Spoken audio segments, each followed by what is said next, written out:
الحمد لله رب العالمين والعاقبة للمتقين والصلاة والسلام على سيد الأنبياء والمرسلين وعلى آله وأصحابه أجمعين، أما بعد، فقد قال الله تعالى في القرآن المجيد: قل إن الموت الذي تفرون منه فإنه ملاقيكم ثم تردون إلى عالم الغيب والشهادة فينبئكم بما كنتم تعملون۔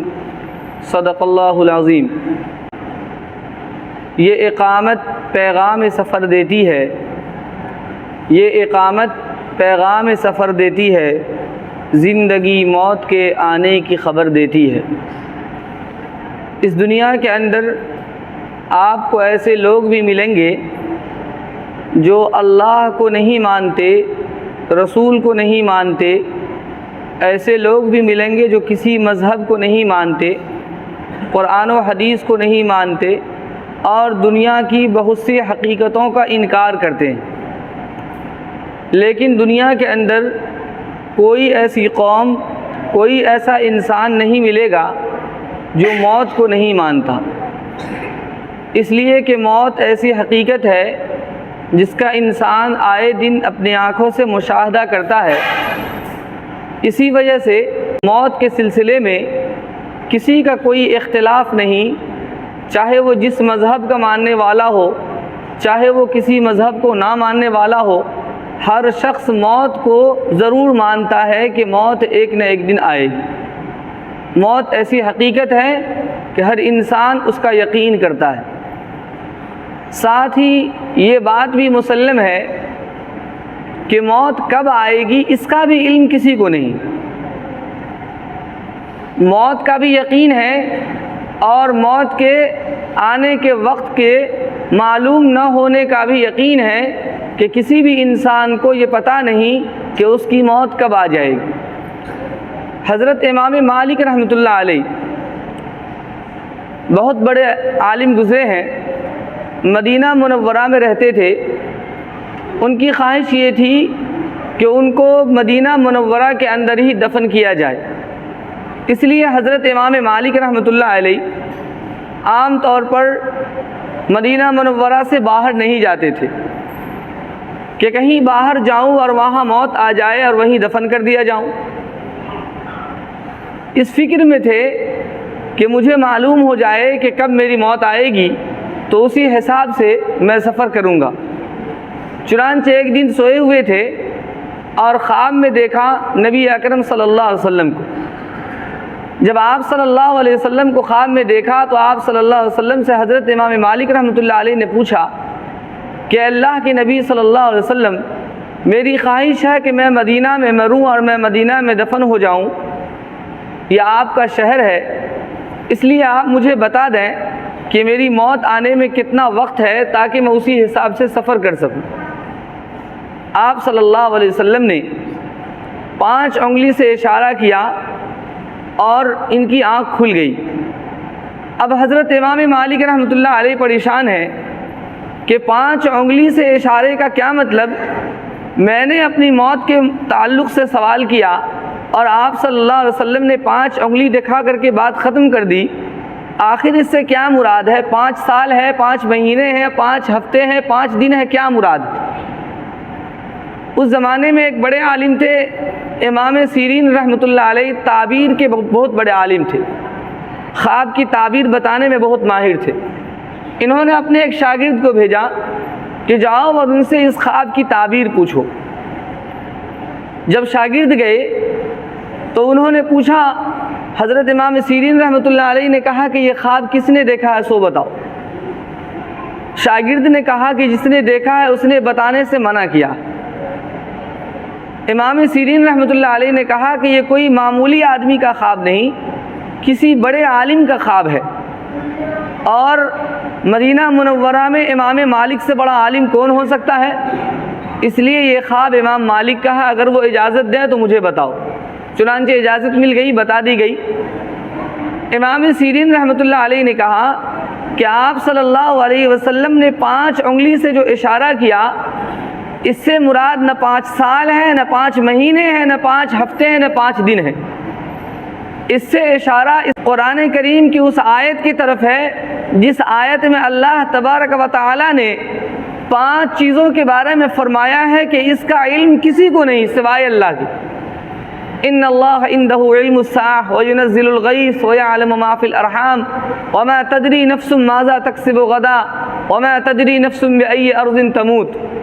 قیامت کا علم اللہ نے کسی کو نہیں دیا کہ قیامت کب آئے گی۔ وینزل الغیث، اور بارش کی حقیقت کے تعلق سے کسی کو علم نہیں کہ بارش کی حقیقت کیا ہے، کیوں اور کیسے ہوتی۔ وَيَعْلَمُ مَا فِي الْأَرْحَامِ، ماں کے پیٹ میں جو بچہ ہے وہ لڑکا ہے یا لڑکی ہے، اس کا بھی علم کسی کو نہیں۔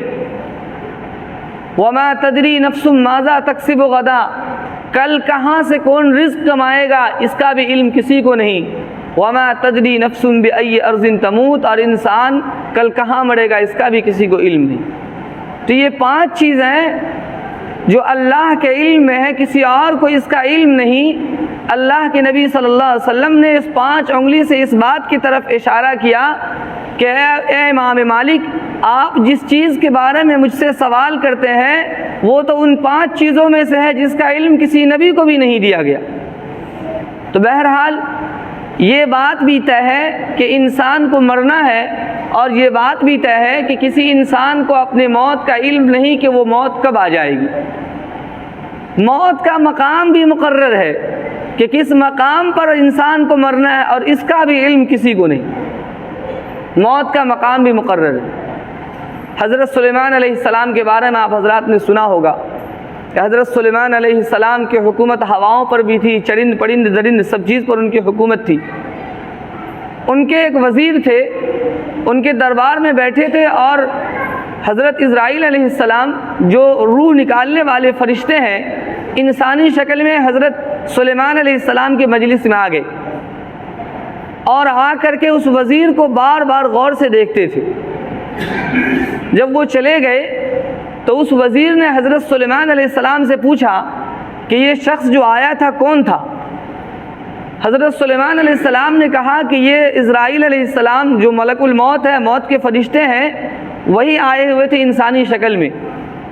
اس وزیر نے کہا کہ وہ تو مجھے بڑے غور سے دیکھ رہے تھے، اب بار بار دیکھ رہے تھے، مجھے خوف ہو رہا، آپ ہوا کو حکم دیجئے اور مجھے یہاں سے کہیں بہت دور پہنچا دیجئے۔ چنانچہ ہوا کو حکم دیا اور اسے بوماس کا جزیرہ وہاں سے سینکڑوں میل کے فاصلے پر تھا، وہاں پہنچا دیا۔ جب وہ وزیر وہاں پہنچتے ہیں تو دیکھتے ہیں کہ ملک الموت پھر آ گئے اور آ کر کے ان کی روح نکال لی۔ کچھ دنوں بعد جب ملک الموت پھر حضرت سلیمان علیہ السلام کے دربار میں آئے تو حضرت سلیمان علیہ السلام نے پوچھا کہ اس دن میرے وزیر کو بہت غور سے دیکھ رہے تھے، بات کیا تھی؟ کہا کہ میں اس کو غور سے اس لیے دیکھ رہا تھا کہ اس کے موت کا وقت پورا ہونے والا تھا اور اس کی روح بوماس کے جزیرے میں نکالنی تھی، اور وہ بندہ اس وقت آپ کی مجلس میں تھا سینکڑوں میل دور، میں اس لیے غور سے اسے دیکھ رہا تھا۔ جب اس نے کہا کہ بوماس کے جزیرے میں پہنچا دیجئے تو میں سمجھا کہ اب میرا کام بن گیا، اور میں وہاں جا کر اس کی روح نکال لیا۔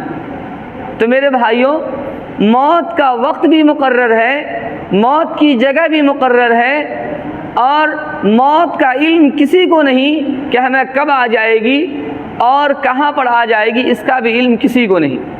مرنے کے بعد انسان دوبارہ زندہ بھی نہیں ہو سکتا کہ مرنے کے بعد جس چیز کو اس نے دیکھا ہے آ کر اس کی تلافی کر لے۔ جو انسان چلا گیا سو چلا گیا، واپس بھی نہیں آتا۔ حضرت حسن بصری رحمۃ اللہ علیہ بہت بڑے اللہ والے گزرے ہیں۔ پہلے وہ تاجر تھے، جواہرات کی تجارت کرتے تھے، سونے چاندی ہیرے جواہرات کی تجارت کرتے تھے۔ تجارت کرتے کرتے وہ ملک روم پہنچ گئے، اور وہاں کے وزیر سے ان کی دوستی تھی۔ وزیر نے کہا کہ آج ہم سب جنگل کی طرف جاتے ہیں، خاص پروگرام ہے، چلیں آپ بھی ساتھ۔ چنانچہ حسن بصری رحمۃ اللہ علیہ وہاں تشریف لے گئے۔ دیکھا کہ بہت لوگ یہاں پہنچے ہوئے ہیں، اور ایک بہت خوبصورت خیمہ لگا ہوا ہے، اور اس خیمے کے چاروں طرف پہلے تو فوج نے آ کر کے طواف کیا، پھر اس کے بعد جو اس زمانے میں حکیم تھے، ڈاکٹر تھے، ان کی ایک بڑی جماعت آئی اور اس نے اس کا طواف کیا۔ پھر عورتیں آئی، مرد آئے، بچے آئے، بوڑھے آئے، ہر طرح کے لوگ آئے، اس کا طواف کیا۔ پھر بادشاہ اور وزیر اندر گھسے اور کچھ دیر کے بعد باہر آئے۔ حضرت حسن بصری رحمۃ اللہ علیہ غور سے دیکھ رہے تھے، انہیں کچھ سمجھ میں نہیں آیا۔ انہوں نے وزیر سے پوچھا کہ بھائی یہ کیا ماجرا، یہ کیا ہو رہا؟ وزیر نے کہا کہ بادشاہ کا ایک حسین خوبصورت نوجوان لڑکا تھا، وہ انتقال کر گیا، اس خیمے کے اندر اسی کی قبر ہے، اور ہم لوگ سال میں ایک مرتبہ آ کر ڈاکٹروں کو، حکیموں کو، فلسفیوں کو، فوجوں کو اور ہر طرح کے لوگوں کو بلاتے ہیں اور اس کے ارد گرد طواف کرواتے ہیں، اور اس بچے کو یہ باور کروانا چاہتے ہیں، بادشاہ یہ کہنا چاہتا ہے کہ اے میرے بیٹے، اگر تمہیں زندہ کرنا ممکن ہوتا تو میں یہ ساری چیزیں تمہارے اوپر صرف کر دیتا اور تمہیں زندہ کر دیتا، لیکن تمہارا معاملہ ایسی ذات کے ہاتھ میں ہے کہ اس کا مقابلہ میں تو کیا ساری کائنات نہیں کر سکتی، اس لیے میں تمہیں زندہ کرنے سے قاصر ہوں۔ تو میرے بھائیوں، موت بھی آنی ہے، موت کا علم بھی نہیں ہے، موت کا مقام بھی مقرر ہے، لیکن ایک چیز جو اللہ تعالیٰ نے ہم سب کو اختیار میں دیا ہے وہ یہ ہے کہ ہم موت اچھی مرنا چاہتے ہیں یا بری مرنا چاہتے ہیں۔ یہ اختیار اللہ نے ہم کو دیا ہے۔ اگر ہم چاہیں تو اچھی موت مریں اور ہم چاہیں تو بری موت مریں، اس کا اختیار اللہ تعالیٰ نے دیا ہے۔ قرآن کریم میں اللہ تعالیٰ نے فرمایا فَأَلْهَمَهَا فُجُورَهَا وَتَقْوَاهَا، ہم نے انسانوں کے اندر اچھائی بھی رکھ دی ہے، برائی بھی رکھ دی ہے۔ قد افلح من زکاها، جس نے اچھائی کو اپنی زندگی میں لایا وہ کامیاب ہو گیا۔ وقد خاب من دساها، جس نے برائی کی صلاحیت کو استعمال کیا وہ دھنس گیا اور وہ برباد ہو گیا، ہلاک ہو گیا۔ تو موت تو ہم سب کی آنی ہے اور اپنے وقت پر آنی ہے اور اپنے مقام پر آنی ہے، لیکن ہمیں سوچنا یہ چاہیے کہ ہمیں اچھی موت مرنی ہے یا بری موت مرنی ہے۔ حدیث شریف کے اندر آتا ہے، بعض علماء نے اس کو حدیث بھی کہا ہے اور بعض علماء نے بزرگان دین کے اقوال کی طرف منسوب کیا ہے۔ بہرحال حدیث ہو یا بزرگان دین کے اقوال ہوں، اس کے اندر آتا ہے تحشرون کما تموتون وتموتون کما تعیشون، تم حشر میں قیامت کے دن ایسے اٹھائے جاؤ گے جیسے تم مرو گے، جس حالت میں موت آئے گی اسی حالت میں قیامت کے دن اٹھائے جاؤ گے، اور موت اس حالت میں آئے گی کما تعیشون، جیسی تم نے زندگی گزاری۔ جیسی زندگی انسان گزارتا ہے ویسے ہی اس کی موت بھی آتی ہے، اور جیسی موت آئے گی ویسے ہی قیامت کے دن وہ اٹھایا بھی جائے گا۔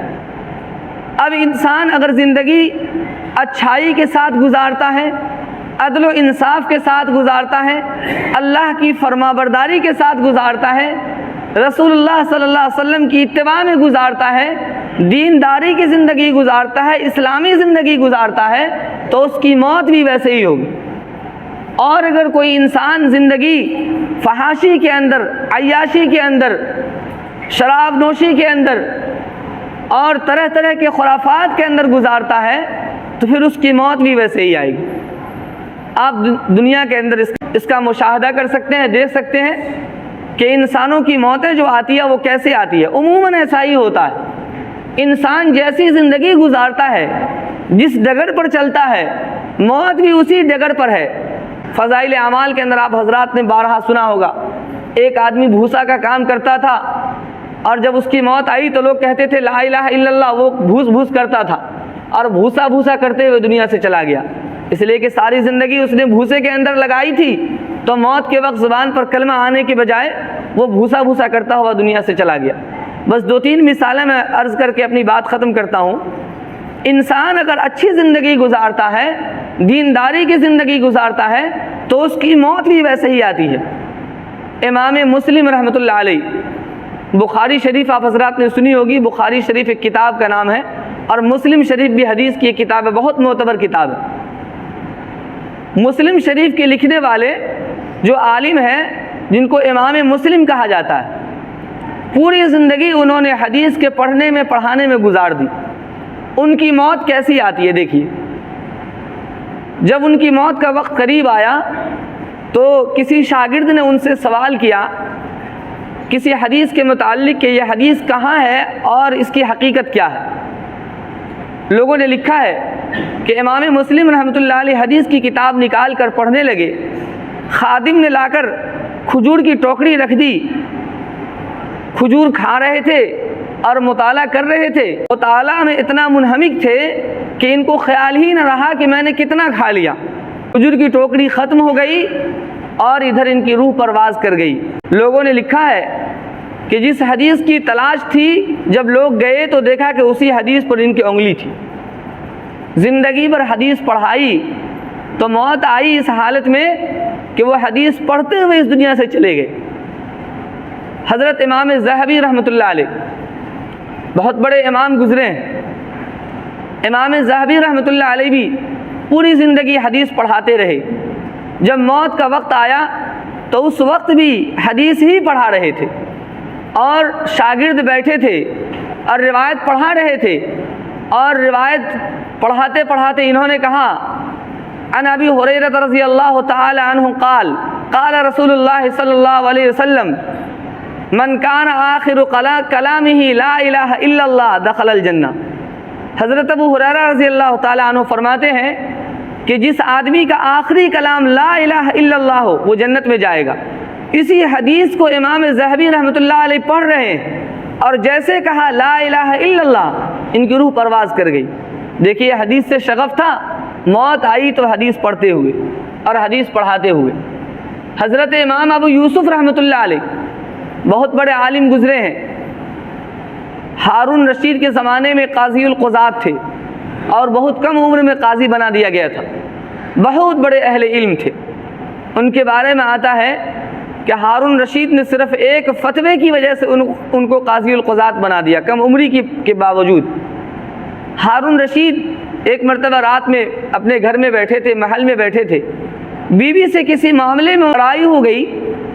اس بات پر ہارون رشید نے اپنی بیوی سے کہا کہ اگر فجر طلوع ہونے سے پہلے پہلے تو میری حکومت سے نہیں نکل گئی تو تمہیں طلاق.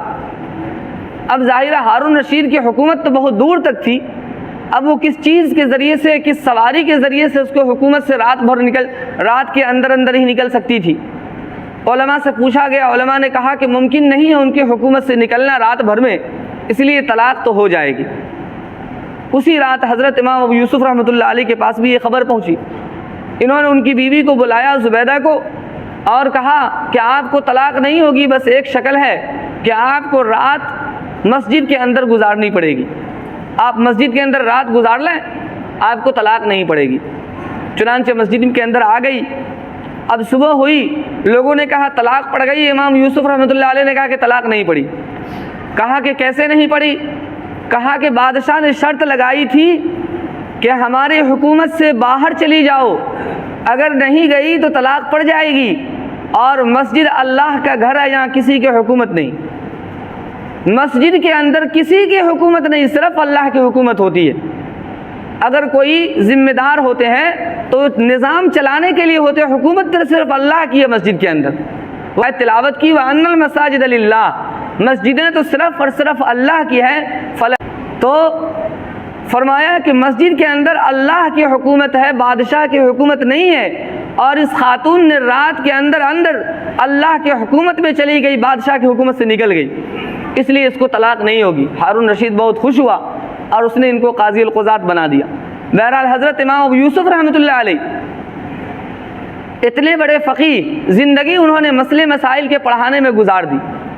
ان کے بارے میں آتا ہے کہ انہوں نے اپنے ایک شاگرد سے کہا کہ بتاؤ کہ رمی جمار, یہ جو رمی ہوتی ہے حج کے اندر آدمی کنکڑی مارتا ہے, شیطان کی جو علامت بنی ہوئی ہے, کہا کہ یہ رمی جمار پیدل کرنا مستحب ہے یا سواری پر کرنا مستحب ہے؟ شاگرد نے کہا کہ پیدل کرنا. کہا یہ غلط ہے جواب. کہا کہ پھر سواری پر سوار ہو کر کرنا. کہا کہ یہ جواب بھی غلط ہے.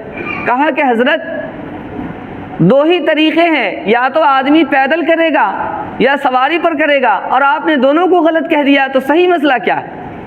حضرت امام ابو یوسف رحمۃ اللہ علیہ کہتے ہیں کہ وہ رمی کہ جس کے بعد دوبارہ رمی ہو وہ تو پیدل کرنا مستحب ہے، اور وہ رمی کہ جس کے بعد رمی نہ ہو پر کرنا مستحب ہے۔ اتنا کہا، شاگرد دروازے سے باہر نکلے، آواز آئی کہ امام ابو یوسف رحمۃ اللہ علیہ دنیا سے رخصت ہو گئے تو رخصت ہو چکے تھے۔ دیکھیے زندگی انہوں نے مسئلے مسائل کے پڑھانے میں لگائی تو موت بھی اسی حالت میں آئی کہ ایک شاگرد کا امتحان لے رہے ہیں، انہیں مسئلہ بتا رہے ہیں، اور مسئلہ بتاتے بتاتے ان کی روح پرواز کر گئی۔ تو میرے بھائیوں، میں یہ عرض کر رہا تھا، تحشرون کما تموتون، تمہارا حشر ایسا ہی ہوگا جیسا تم مرو گے، اور تمہاری موت ایسے ہی آئے گی جیسی تم زندگی گزارو گے۔ اگر انسان اچھی زندگی گزارتا ہے اس کی موت بھی اچھی آتی ہے، بری زندگی گزارتا ہے موت بھی بری آتی ہے۔ اس لیے ہماری کوشش ہونی چاہیے کہ ہم اچھی زندگی گزاریں، دینداری کی زندگی گزاریں، عدل و انصاف کی زندگی گزاریں، حق پر زندگی گزاریں گے موت بھی حق پر آئے گی، ناحق زندگی گزاریں گے، ظلم و عدوان والی زندگی گزاریں گے تو موت بھی ویسے ہی آئے گی۔